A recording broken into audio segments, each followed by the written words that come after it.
করোনায় দেশে এক শিশুসহ আরও 7 জনের মৃত্যু, 150 ছাড়ালো মৃতের সংখ্যা। নতুন শনাক্ত 497, 60টি জেলায় আক্রান্ত। যে 7 জন মৃত্যুবরণ করেছেন, 5 জন ঢাকার ভিতরে এবং 2 জন ঢাকার বাইরে, একজন সিলেট এবং একজন রাজশাহীতে। কাল থেকে রাজধানীর প্রতিষ্ঠিত রেস্তোরাঁগুলোতে বিক্রি হবে ইফতার। দুপুর 2টার পরিবর্তে বিকেল 4টা পর্যন্ত খোলা থাকবে পাড়া মহল্লার দোকান। কিছুই জানেন না মন্ত্রী ও সমন্বয় কমিটি, সংক্রমণের ঝুঁকি বাড়ার আশঙ্কা। আমাদের মিনিস্ট্রির অন্য কারোর সাথে, সচিবের সাথে বা ডিজির সাথে আলোচনা হয়েছে কিনা এই বিষয়টি জেনে নিতে হবে, আমি বলতে পারছি না।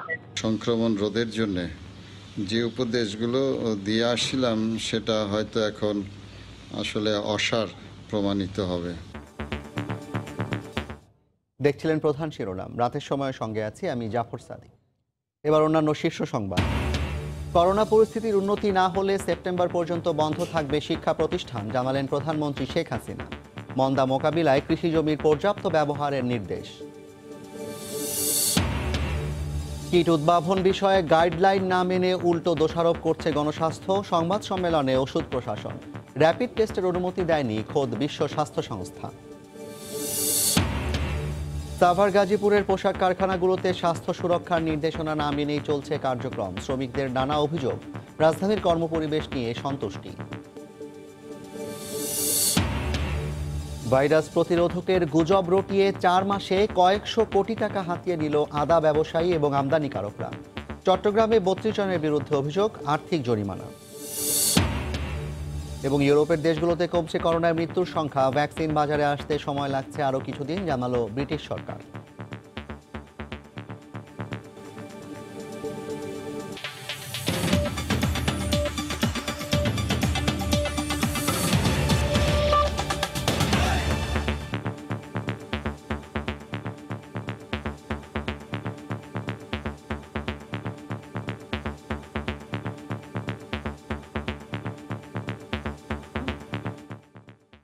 করোনা ভাইরাসে দেশে মৃত্যুর সংখ্যা 150 ছাড়ালো। সবশেষ একদিনে আরও 7 জন মারা গেছেন, যার মধ্যে 10 বছরের নিচে এক শিশু রয়েছে।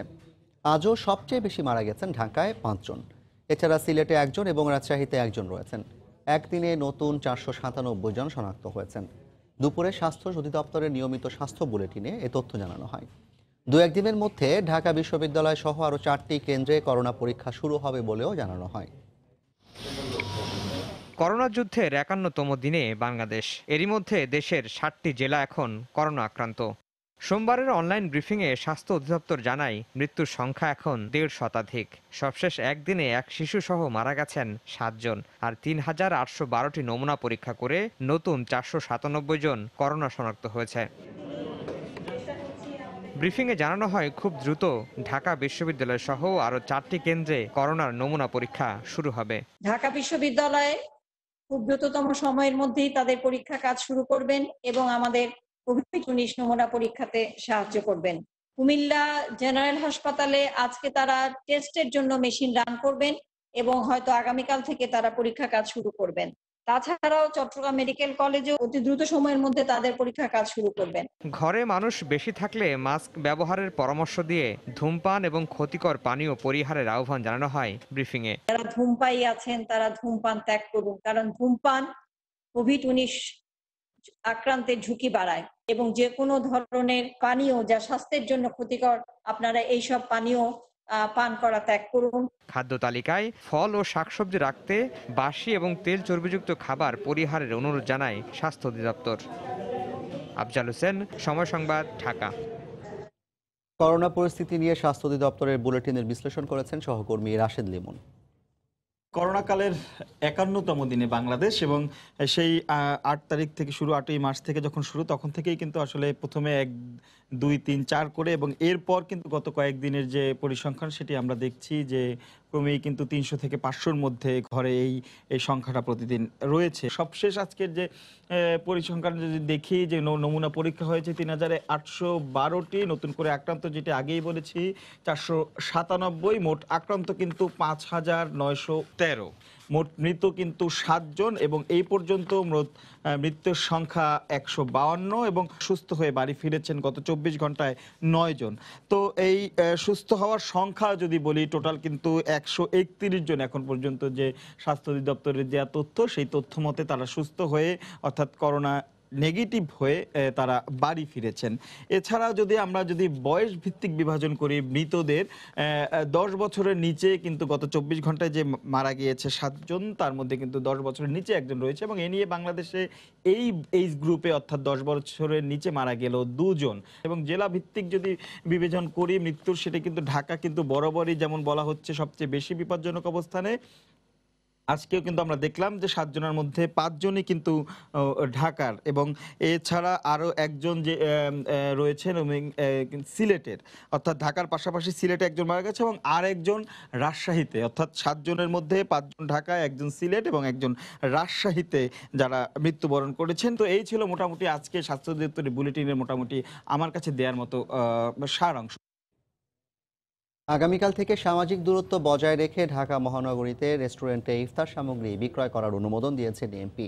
এছাড়া পাড়া মহল্লার দোকানও 2 ঘন্টা বাড়িয়ে বিকেল 4টা পর্যন্ত খোলা রাখার সিদ্ধান্ত দেওয়া হয়েছে। তারা জানান, ইফতারিতে ঢাকার ঐতিহ্য রক্ষা এবং ব্যাচেলরদের কথা বিবেচনা করে সমন্বয়ের মাধ্যমে এ সিদ্ধান্ত। তবে করোনা প্রতিরোধ জাতীয় কমিটির সভাপতি ও স্বাস্থ্যমন্ত্রী জানিয়েছেন, তিনি বিষয়টি সম্পর্কে কিছুই জানেন না। দেশে প্রতিদিনই বাড়ছে মহামারী করোনা আক্রান্ত ও মৃতের সংখ্যা, যার সবচেয়ে বেশি ক্ষতিগ্রস্ত হচ্ছে রাজধানী ঢাকার নাগরিক। যেখানে সংক্রমণ রোধে প্রতিদিন রাজধানীর সড়ক কিংবা অলিগলিতে সামাজিক দূরত্ব বজায় রাখতে আইন শৃঙ্খলা বাহিনীর সদস্যরা হিমশিম খাচ্ছেন, বন্ধ করা হলো সব ধরনের বড় জমায়েত। সেখানে মঙ্গলবার থেকে রাজধানীর সকল রেস্তোরাঁয় ইফতার বিক্রির অনুমোদন দিল ঢাকা মেট্রোপলিটন পুলিশ। তারা জানায়, করোনা প্রতিরোধ জাতীয় কমিটির সঙ্গে সমন্বয় করে এই সিদ্ধান্ত নেওয়া হয়েছে। পাড়া মহল্লার যে দোকানগুলো আছে, সেই দোকানগুলো এখন 4টা পর্যন্ত খোলা থাকতে পারবে। ঢাকা শহরে অনেক ব্যাচেলারও আছে যারা খাদ্যদ্রব্য প্রস্তুত করা কষ্টসাধ্য হয়। প্রতিষ্ঠিত হোটেল অথবা রেস্তোরাঁ রয়েছে রমজানের ইফতারি তৈরি করতো, সেই দোকানগুলো তারা প্রস্তুত করে বিক্রয় করতে পারবে। যে বিষয়গুলো আছে এটা সামগ্রিকভাবে আমাদের সমন্বয় রয়েছে। সমন্বয় তো দূরে থাক, জাতীয় কমিটির সভাপতি স্বাস্থ্যমন্ত্রী জানালেন, তিনি বিষয়টির কিছুই জানেন না। এই বিষয়টা ঠিক আমি বলতে পারছি। আমি একটু জেনে নেই আমাদের মিনিস্ট্রির অন্য কারোর সাথে, সচিবের সাথে বা ডিজির সাথে আলোচনা হয়েছে কিনা, এই বিষয়টি জেনে নিতে হবে, আমি বলতে পারছি না। স্বাস্থ্য বিশেষজ্ঞরা বলছেন, এ ধরনের আত্মঘাতী সিদ্ধান্ত বাড়াবে সংক্রমণের ঝুঁকি। এই ধরনের আদেশ এবং নির্দেশনা এই মুহূর্তে যে আমার কাছে ব্যক্তিগতভাবে মনে হয় যে এটা দুর্ভাগ্যজনক। এই আদেশের মাধ্যমে সংক্রমণ রোধের জন্য যে উপদেশগুলো দিয়ে আসছিলাম সেটা হয়তো এখন আসলে অসার প্রমাণিত হবে। করোনা সংক্রমণ রোধে গত 25 মার্চ থেকে দেশের সকল দোকান ও রেস্টুরেন্ট সহ সব ব্যবসা প্রতিষ্ঠান বন্ধ রয়েছে। মাহমুদ রাকিব, সময় সংবাদ, ঢাকা।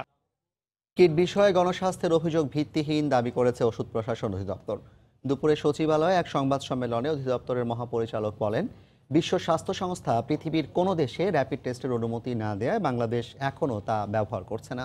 তবে ভবিষ্যতে প্রয়োজন হলে তা ব্যবহার করা হবে বলে জানান তিনি। এ সময় অসত্য তথ্য উপস্থাপন করে স্বাস্থ্য অধিদপ্তর ও ওষুধ প্রশাসনকে হেয় করায় গণস্বাস্থ্য কেন্দ্রের সমালোচনা করেন সংস্থাটির মহাপরিচালক। ওটাকে ইস্যু করছে, আমরা এটা বুঝতে অক্ষম। সত্যি কথা বলতে কি, তা উনার বলতে ঠিক আছে যাবেন, আজকে গিয়েছে, আজকে বলছেন নেব না, কি ব্যাপার? সিআরও দিয়ে আসেন।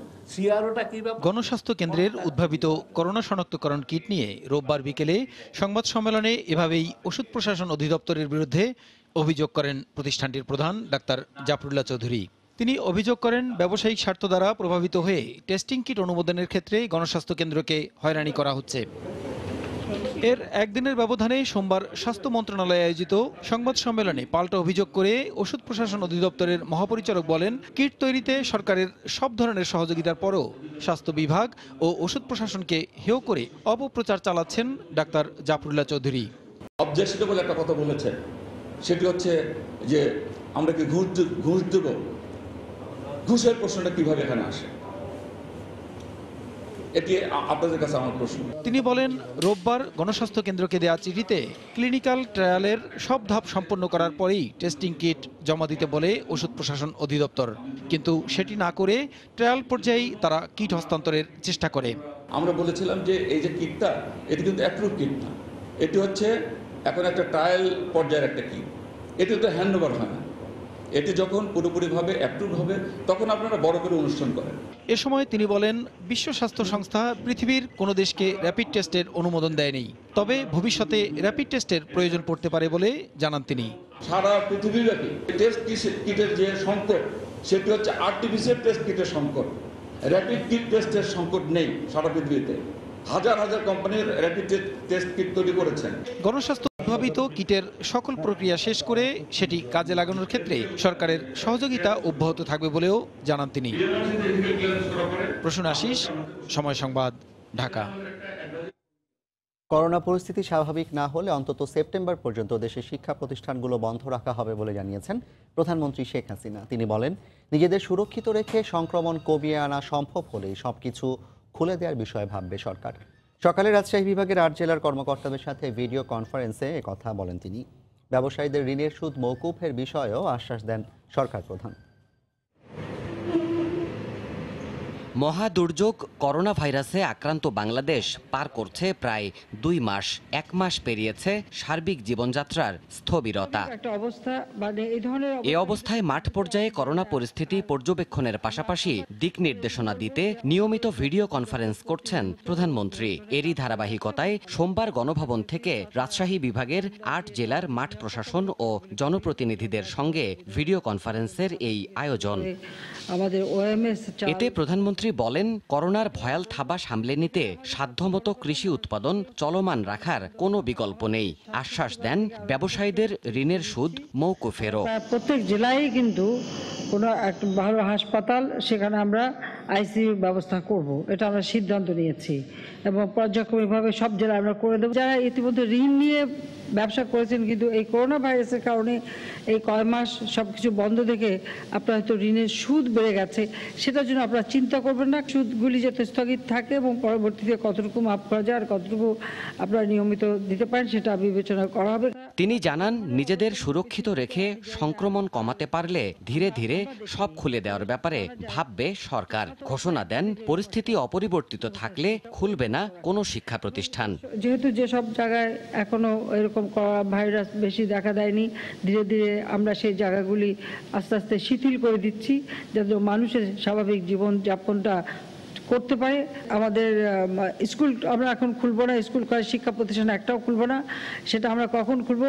অন্তত সেপ্টেম্বর পর্যন্ত এই স্কুল কলেজ সবই বন্ধ থাকবে, যদি না এই করোনা ভাইরাস তখন অব্যাহত থাকে।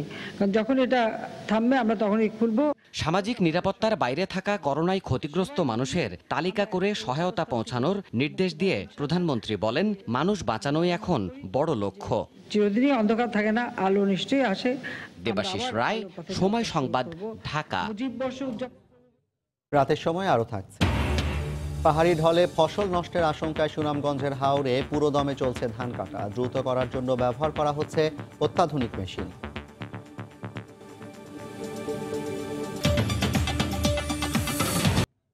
দেশের বাইরের করোনা পরিস্থিতির খবর। করোনা ভাইরাসের ভ্যাকসিন পরীক্ষামূলকভাবে মানবদেহে প্রয়োগ করা হলেও সহসাই তা বাজারে আসছে না বলে জানিয়েছে ব্রিটিশ সরকার।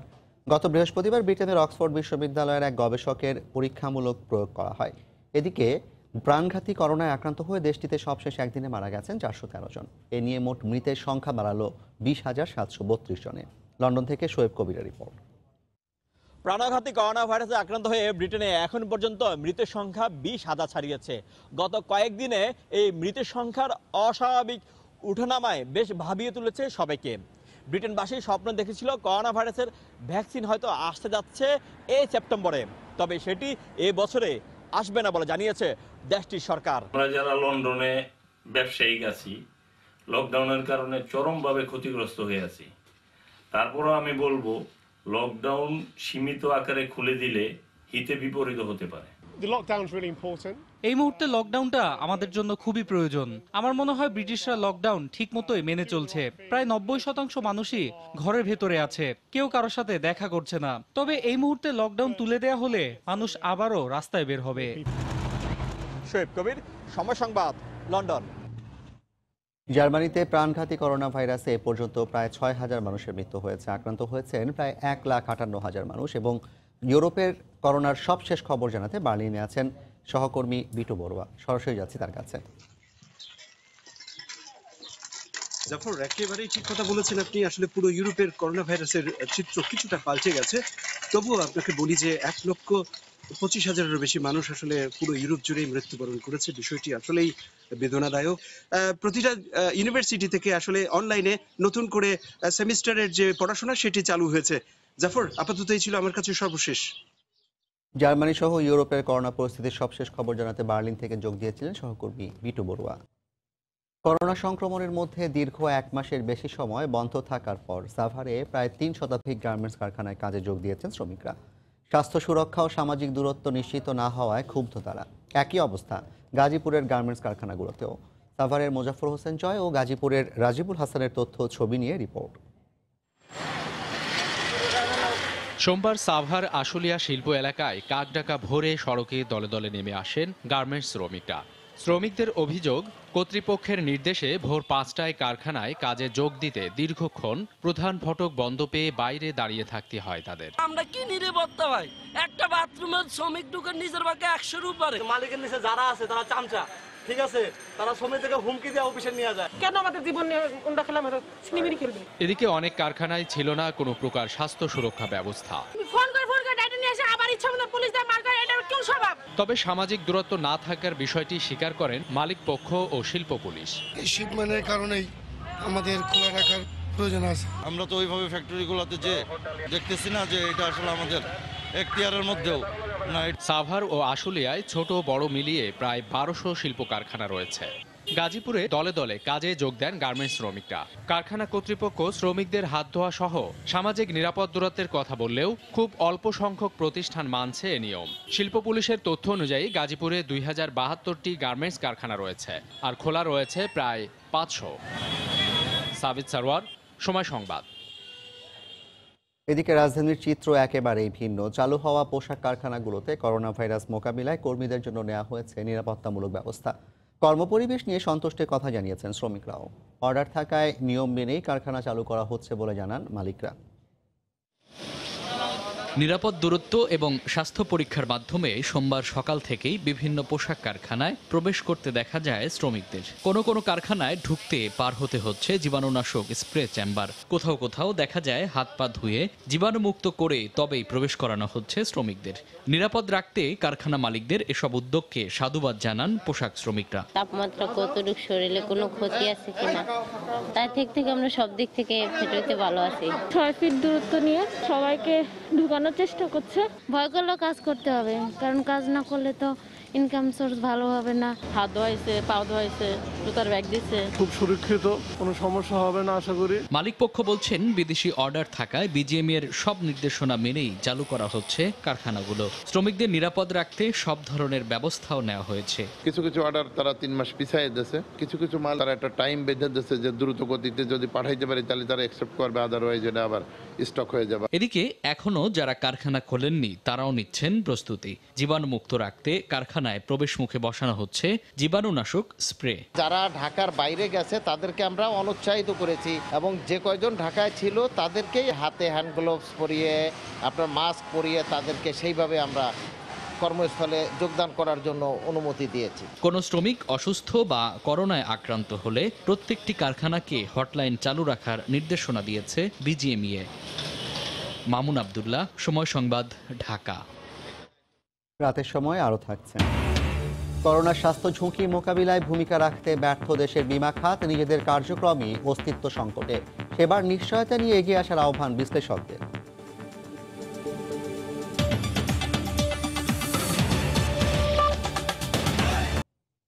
একদিকে লকডাউন, রাজধানীতে প্রবেশ কিংবা বের হওয়ায় নিষেধাজ্ঞা, অন্যদিকে গার্মেন্টস সহ বিভিন্ন প্রতিষ্ঠান খোলায় মহাসড়কে তৈরি হয়েছে বিশৃঙ্খল এক পরিস্থিতি। এক্ষেত্রে মানুষের প্রয়োজনীয়তা নির্ধারণে পুলিশকে পড়তে হচ্ছে নানা জটিলতায়। অন্যদিকে সাধারণ মানুষও পড়ছেন ভোগান্তিতে। আবার এমন পরিস্থিতির ফায়দা নেওয়ার চেষ্টা করছেন অনেকেই। বাইক চালিয়ে মাগুরা থেকে এসেছেন ঢাকায়। পুরো পথে কোথাও বাধার মুখে না পড়লেও গাবতলী চেকপোস্টে আটকে দেয় পুলিশ। এক্ষেত্রে টেক্সটাইল প্রতিষ্ঠান খোলার দাবি বাইক চালকের। রাজধানীতে ঢুকতে চাওয়া মানুষদের অনেকেরই দাবি ছিল কর্মস্থল খোলার। আজকে আমাদের অফিস খোলা, গার্মেন্টসের অ্যাক্সেসরিজ আমি কাজ করেছি। তবে অন্যান্য দিনের মতো আজও তুচ্ছ কারণ কিংবা বিনা প্রয়োজনে ঢাকায় ঢোকা বা বের হওয়া মানুষের সংখ্যা ছিল অন্যান্য দিনের থেকে অনেক বেশি। এক্ষেত্রে যানবাহনের বিরুদ্ধে মামলা এবং সাধারণ মানুষকে সতর্ক করে দেয় পুলিশ। আপনি তো কোথাও যাচ্ছিলেন, থেমে গেলেন কেন? থেমে গেলাম সামনে চেকপোস্ট, এই কারণে থেমে গেলাম। যদি সামনে কি হবে না হবে সেই প্রস্তুতি আগে নেওয়ার জন্য থেমে গেল। কোন গার্মেন্টস খোলা, কোন ইয়া খোলা, এটা তো আমরা মানে সঠিকভাবে বলতে পারবো না। তারপর যারা বলতেছে যে তাদের গার্মেন্টস খোলা, আমরা দেখতেছি, তাদের সাথে কথা বলতেছি, কথা বলে যেটা মনে হচ্ছে যে হ্যাঁ যে উনি সত্য কথা বলতেছে, তাদেরকে আমরা ছেড়েছি। আর যদি মানে দেখে মনে হচ্ছে যে একটু আমদা করতেছে, তখন তাদের আমরা মানে পুশব্যাক করে দিচ্ছি। করোনা সংকট মোকাবিলায় গত 5 এপ্রিল থেকে রাজধানীতে প্রবেশ ও বের হতে নিষেধাজ্ঞা জারি করে পুলিশ সদর দপ্তর। করোনা পরিস্থিতি মোকাবেলার পাশাপাশি দীর্ঘদিনের অচলাবস্থা কাটিয়ে জীবনযাত্রা স্বাভাবিক করতে নানা ধরনের সিদ্ধান্ত আসবে, এ কথা ঠিক। তবে বিনা প্রয়োজনে মানুষের যাতায়াত বন্ধ সহ প্রয়োজনীয় কাজে বের হওয়াদের হয়রানি রোধে সুষ্ঠু ও পরিকল্পিত ব্যবস্থাপনা জরুরি বলে মনে করেন সংশ্লিষ্টরা। রাশেদ বাপ্পি, সময় সংবাদ, ঢাকা। দেশের সাধারণ মানুষের পাশাপাশি করোনা ভাইরাসে আক্রান্ত হচ্ছেন একের পর এক চিকিৎসক ও স্বাস্থ্যকর্মী। তবুও স্বাস্থ্যসেবা দিতে একটু পিছপা নন কোভিড যোদ্ধারা। রাজধানীর রাজগড়ালি হাসপাতাল করোনা ভাইরাসে শনাক্ত হয়ে আইসোলেশনে কয়েকজন চিকিৎসক আর স্বাস্থ্যকর্মী। কোয়ারেন্টিনেও রয়েছেন অনেকে, তবুও সচল হাসপাতালের সব বিভাগের কার্যক্রম। করোনাকালে সারা বিশ্বে আক্রান্ত হচ্ছেন চিকিৎসক আর স্বাস্থ্যকর্মীরা, তবু থেমে নেই চিকিৎসা সেবা। দেশেও এরই মধ্যে 350-এর বেশি চিকিৎসক আক্রান্ত কোভিড-19-এ। রাজধানীর অন্যতম শীর্ষস্থানীয় বেসরকারি চিকিৎসা কেন্দ্র আজগর-আলী হাসপাতালও এর বাইরে নয়। আক্রান্ত হয়েছেন বেশ কয়েকজন চিকিৎসক আর স্বাস্থ্যকর্মী, তবুও হাসি মুখে মানুষের সেবা দিয়ে চলছেন সংশ্লিষ্টরা। বলছেন সর্বোচ্চ সুরক্ষা আর সাবধানতা অনুসরণ করে দায়িত্ববোধের তাগিদ থেকে থেমে নেই তাদের প্রচেষ্টা। আপনি যখন যুদ্ধে নামবেন তখন আপনার আহত হওয়ার, এমনকি নিহত হওয়ার সম্ভাবনা থাকবে। এই ঝুঁকিটা আমাদের সবসময়ের জন্য থাকে। আমরা যদি যোদ্ধা হয়ে যদি পিছনে চলে যাই, তাহলে আমাদের রোগীগুলো যাবে কোথায়? আমাদের জন্ম তো তখনই সার্থক যখন আমরা এই রোগীদের জন্য কিছু করতে পারি। আমরা তো এই পেশায় এসেছি সেবা করার জন্যই। এখন আমি তো কোনো একটা ডাক্তার যাবে না যে তার রোগীর সেবা সে করবে না। সংকটময় মুহূর্তেও হাসপাতালের দুয়ারে এসে সেবা পেয়ে সন্তুষ্ট রোগী আর স্বজনরা। ওভারঅল আমি স্যাটিসফাইড। আমার সাথে যারা রিলেটেড, নার্স বলেন, অ্যাটেন্ডেন্স বলেন, তাদেরকে আমি সঠিক সময় পেয়েছি। ভালো চিকিৎসা পেয়েছি, স্যার তারা ভালো চিকিৎসা দিচ্ছেন, নার্সেরা ভালো ডিউটি করছেন। হাসপাতাল কর্তৃপক্ষ বলছেন কোভিডকালে মানুষের সেবা দেয়া যুদ্ধের শামিল, আর এই সংকটে যতই শঙ্কা থাকুক রোগীদের পাশে থাকতে বদ্ধপরিকর তারা। এই অবস্থায় পলায়ন করার মতো ওইরকম সৈনিক আমি না। আমাদের কার্যক্রম চালিয়ে যাব, আমাদের দায়িত্ব পালন করব, এতে কোনো কম্প্রোমাইজ নেই। আমাদের রোগীদের সুরক্ষা দিয়ে এবং আমাদের সবার সুরক্ষা আমরা রক্ষা করার জন্য যা করণীয় আমরা করছি। রোগীদের তথ্য লুকানোর প্রবণতার কারণেই চিকিৎসক আর স্বাস্থ্যকর্মীরা আক্রান্ত হয়েছেন বলে জানান হাসপাতাল কর্তৃপক্ষ। কোভিড-19 সংক্রমণের এই সময়ে সবচেয়ে ঝুঁকিতে চিকিৎসক আর স্বাস্থ্যকর্মীরা, তবু সেবার ব্রত আর দায়িত্বশীলতার তাগিদ থেকে পিছু হটতে নারাজ এই কোভিড যোদ্ধারা।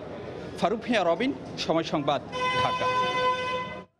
কোনো রকম সংকট না থাকা সত্ত্বেও করোনা ভাইরাসের প্রতিরোধক গুজব রটিয়ে গত 4 মাসে কয়েকশো কোটি টাকা হাতিয়ে নিয়েছে আদা ব্যবসায়ী এবং আমদানিকারকরা। এর মধ্যে চট্টগ্রামের 32 আমদানিকারক রয়েছেন বলে জানা গেছে।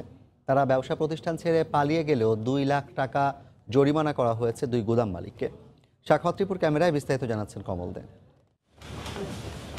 বাণিজ্য মন্ত্রণালয় থেকে জেলা প্রশাসনের কাছে পাঠানো তথ্য অনুযায়ী চট্টগ্রামের 32 জন আমদানিকারক গত 4 মাসে 35টি চালানে আদা আমদানি করেছেন প্রায় 3200 মেট্রিক টন, যার আমদানি মূল্য 25 কোটি টাকা। সেই অনুযায়ী প্রতি কেজি আদার দর ছিল 80 থেকে 90 টাকা। কিন্তু করোনা ভাইরাসের অন্যতম প্রতিরোধক গুজব রটিয়ে আদা বিক্রি হয়েছে প্রতি কেজি 350 থেকে 360 টাকা ধরে। প্রতি কেজিতে আয় করেছে 250 টাকা। পেপারলেস ব্ল্যাক মার্কেট তৈরি করে আমদানিকারক, কমিশন এজেন্ট এবং আড়তদার এবং ব্রোকার যারা আছে তারা সবাই মিলে কয়েকশো কোটি টাকা হাতিয়ে নিয়েছে। মূল আমদানিকারক আছে, তাদের লাইসেন্সের ব্যাপারে যেন আইনানুগ ব্যবস্থা নেওয়া হয়। এর জন্য আমরা বাণিজ্য মন্ত্রণালয় সেখানে আমরা ঊর্ধ্বতন কর্তৃপক্ষের মাধ্যমে আমরা রিপোর্ট করব। গত কয়েকদিন ধরে খুচরা কিংবা পাইকারি পর্যায়ে আদার সন্ধান মিলছিল না। শেষ পর্যায়ে সেনাবাহিনী এবং ভ্রাম্যমাণ আদালত অভিযান চালায় খাতুনগঞ্জে, যেখানে পাওয়া গেল অন্যান্য পণ্যের আড়ালে এ ধরনের শত শত টন আদা। মূলত কৃত্রিমভাবে সংকট সৃষ্টি করে দাম বাড়ানোর জন্য এই আদাগুলো গুদামে রাখা হয়েছিল। আমদানিকারক এবং গুদাম মালিকেরা পালিয়ে যাওয়ায় গত দুদিন ধরে খাতুনগঞ্জে অভিযান চালাচ্ছে সেনাবাহিনী এবং ভ্রাম্যমাণ আদালত। দিনভর অভিযান চালিয়ে পাওয়া যায় দুটি গুদাম। গুদাম মালিকদের 2 লাখ টাকা করে জরিমানা করেছে ভ্রাম্যমাণ আদালত। বাজারে প্রথমে আদার দোকানগুলো বন্ধ পাওয়া যাচ্ছিল, খুঁজে পাওয়া যাচ্ছিল না। পরে আমরা জানতে পেরেছি এক্স্যাক্টলি কোনগুলো আদার দোকান। সেগুলো আমরা গুদামগুলো খুলিয়েছি এবং দেখেছি যে আদা গুদামজাত করা আছে, কিন্তু এগুলোতে আদা থাকার কথা ছিল না। তারা অন্য ব্যবসায়ী হলেও তারা আদা গুদামজাত করছে। এরকম 2টি দোকান পেয়েছি, 2টি দোকানকে 2 লাখ টাকা জরিমানা করা হয়েছে। জব্দকৃত আদাগুলো প্রতি কেজি 120 টাকা দরে বিক্রি করে দেওয়া হয়। কমল দে, সময় সংবাদ, চট্টগ্রাম। বন্যার কবল থেকে ফসল রক্ষায় সুনামগঞ্জের হাওরে পুরোদমে চলছে ধান কাটা। দ্রুত ধান কাটতে ব্যবহার করা হচ্ছে কম্বাইন্ড হারভেস্টার ও রিপার মেশিন। সকাল থেকে দেখার হাওর, শনির হাওর ও মাটিয়ান হাওর সহ বিভিন্ন হাওরে ধান কাটা শুরু হয়। কৃষকের পাশাপাশি দ্রুত ধান কাটতে শতাধিক কম্বাইন্ড হারভেস্টার ও রিপার মেশিন ব্যবহার করা হচ্ছে। তবে উজান থেকে নেমে আসা পাহাড়ি ঢলে ফসল ক্ষতিগ্রস্ত হওয়ার আশঙ্কায় রয়েছেন হাওড়াঞ্চলের চাষিরা। এ অবস্থায় চলতি মৌসুমে ধান কাটার জন্য সুনামগঞ্জ কৃষি বিভাগকে নতুন করে 45টি কম্বাইন্ড হারভেস্টার ও 27টি রিপার মেশিন দিয়েছে সরকার। চলতি মৌসুমে জেলায় 2,20,000 হেক্টরের মধ্যে 1,61,000 হেক্টর জমিতে বোরো আবাদ হয়েছে বলে জানিয়েছে কৃষি বিভাগ।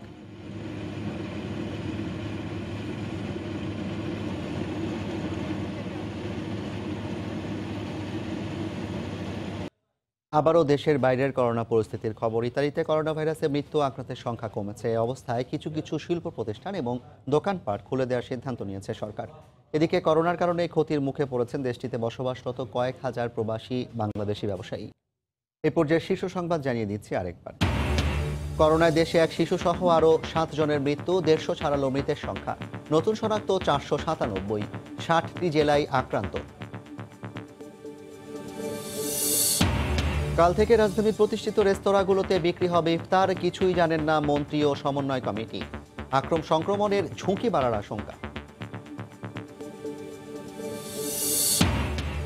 করোনা পরিস্থিতির উন্নতি না হলে সেপ্টেম্বর পর্যন্ত বন্ধ থাকবে শিক্ষা প্রতিষ্ঠান, জানালেন প্রধানমন্ত্রী শেখ হাসিনা। মন্দা মোকাবিলায় কৃষি জমির পর্যাপ্ত ব্যবহারের নির্দেশ। কিট উদ্ভাবন বিষয়ে গাইডলাইন না মেনে উল্টো দোষারোপ করছে গণস্বাস্থ্য। সংবাদ সম্মেলনে ওষুধ প্রশাসন। র্যাপিড টেস্টের অনুমতি দেয়নি খোদ বিশ্ব স্বাস্থ্য সংস্থা। এবং ইউরোপের দেশগুলোতে কমছে করোনায় মৃত্যুর সংখ্যা। ভ্যাকসিন বাজারে আসতে সময় লাগছে আরও কিছুদিন, জানালো ব্রিটিশ সরকার।